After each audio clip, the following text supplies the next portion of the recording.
First, इस एकांकी के आधार पर बालक सर्वदमन की विशेषताओं का वर्णन कीजिए। आंसर, सर्वदमन सुंदर, स्वस्थ और आकर्षक बालक है। उसका मुख अग्नि के समान दमक रहा है। उसका स्वभाव साहसी और निर्भय है।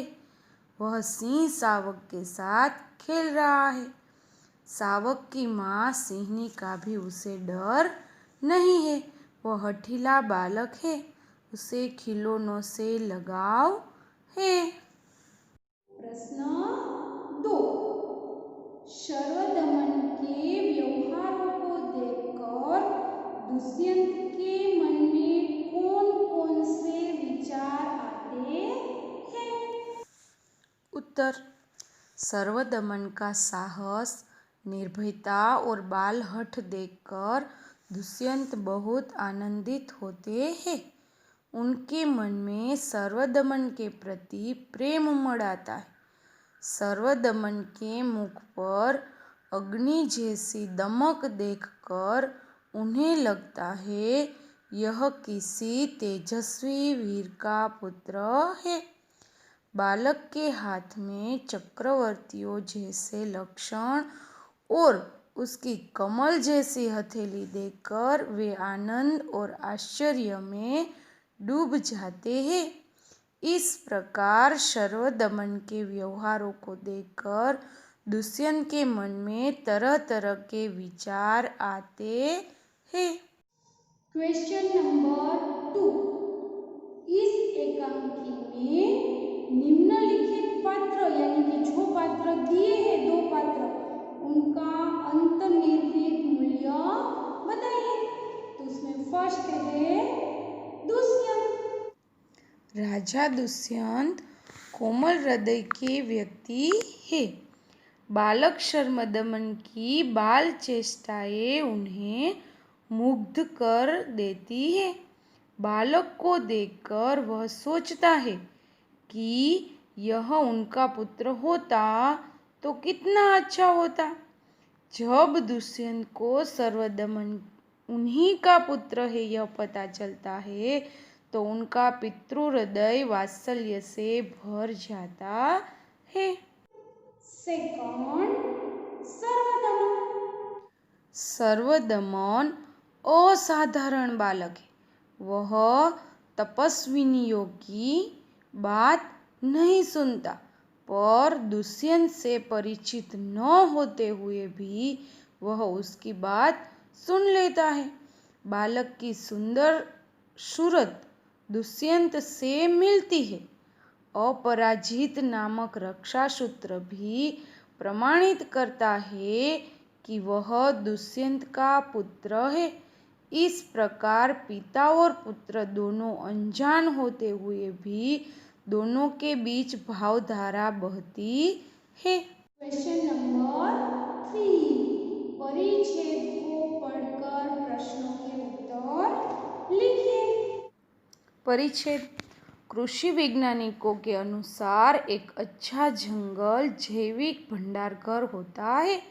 यह हजारों प्रजातियों के पौधों को उगा कर रखता है जो बाद में चलकर बहुमूल्य हो जाते हैं। अगर हम जंगल को एक सीमा से भी ज़्यादा छाटते हैं या खत्म करते हैं तो वे चीज़ें भी नष्ट हो जाती है जिनकी हमें कभी भी बहुत ज़रूरत हो सकती है। यह एक संभावित पौधा, खाने की औषधीय वस्तु या कोई उपयोगी चीज़ बनाने में इस्तेमाल होने वाली कोई ज़रूरी वस्तु में से कुछ भी हो सकता है। इसमें पहला प्रश्न है, एक अच्छा जंगल क्या कहलाता है?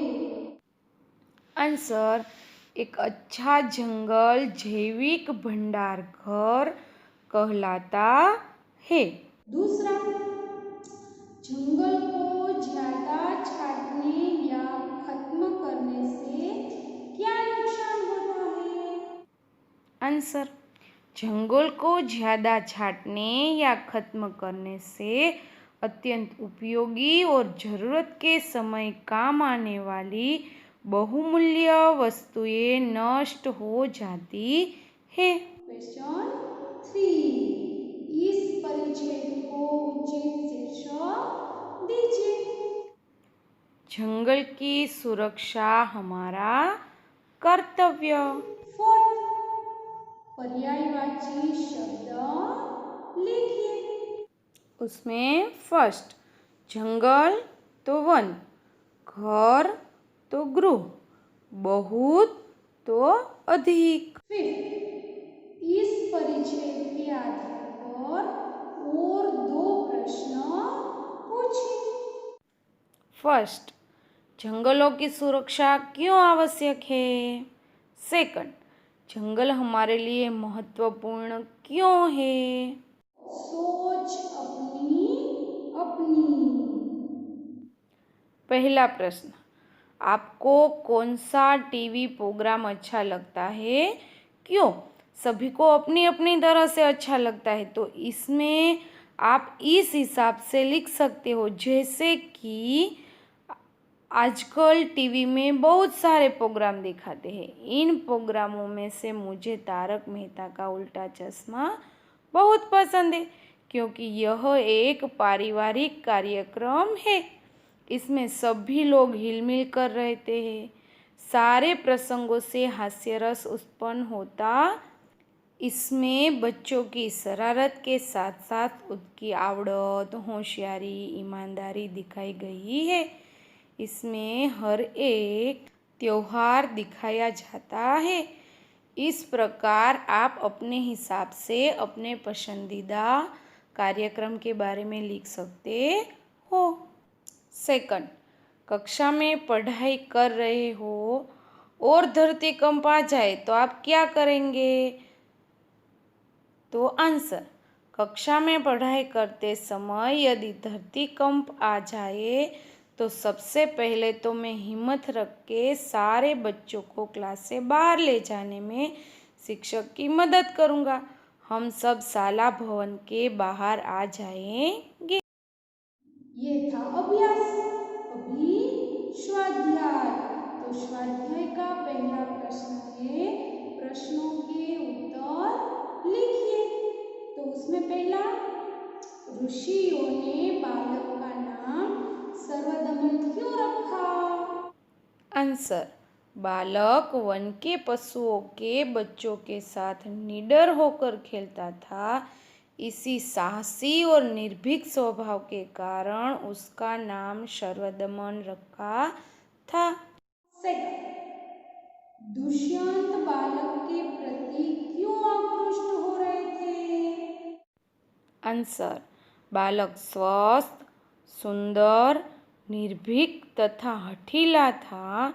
उनकी इन्हीं विशेषताओं पर मुग्ध होकर दुष्यंत उसके प्रति आकृष्ट हो रहे थे। थर्ड, दुष्यंत ने पुरुवंशीय जीवन की कौन सी 2 रीतियां बताई? आंसर, दुष्यंत ने पुरुवंशीय जीवन की ये 2 रीतियां बताई। फर्स्ट, वे युवा अवस्था में महलों में रहकर पृथ्वी की रक्षा और पालन करते हैं। सेकंड, वृद्धावस्था में वे तपस्वियों के आश्रम में वृक्षों के नीचे कुटी बनाकर रहते हैं। क्वेश्चन नंबर 2, चित्र को देखो और कहानी लिखो। कहानी, लकड़हारा और उसकी कुल्हाड़ी। एक समय एक लकड़हारा गहरी नदी के किनारे काम कर रहा था। अचानक उसकी कुल्हाड़ी उसके हाथों से फिसल गई और नदी में जा गिरी। रोते हुए वह बोला, ओह, मेरी कुल्हाड़ी पानी में गिर गई, अब मैं क्या करूं? पानी बहुत गहरा है और मुझे डर है कि मैं डूब जाऊंगा। मैं क्या करूं? कौन मेरी मदद करेगा? जल देवता ने उस गरीब आदमी को रोते हुए सुना और उसके सामने प्रकट हो गए। उन्होंने पूछा, क्या हुआ लकड़हारे? तुम इतने उदास और परेशान क्यों हो? जल देवता ने उस आदमी की कहानी सुनी और बोले, शायद मैं तुम्हारी मदद कर सकता हूं। उन्होंने नदी में डुबकी लगाई और एक सोने की कुल्हाड़ी निकाली। क्या यह तुम्हारी है? उन्होंने पूछा। लकड़हारे ने जवाब दिया, नहीं, यह मेरी नहीं है। उन्होंने फिर डुबकी लगाई और चांदी की कुल्हाड़ी निकाली। उन्होंने पूछा, यह तुम्हारी है? नहीं, यह मेरी नहीं है। लकड़हारे ने फिर जवाब दिया। जल देवता ने फिर डुबकी लगाई और वही कुल्हाड़ी निकाली जो लकड़हारे की थी। यह मेरी कुल्हाड़ी है, हाँ, यही मेरी कुल्हाड़ी है। अब मैं काम कर सकता हूं, लकड़हारा बोला। जल देवता उसकी ईमानदारी से बहुत खुश हुए और उन्होंने सोने व चांदी की कुल्हाड़ी भी उसे इनाम में दे दी। शिक्षा: ईमानदारी सर्वश्रेष्ठ नीति है।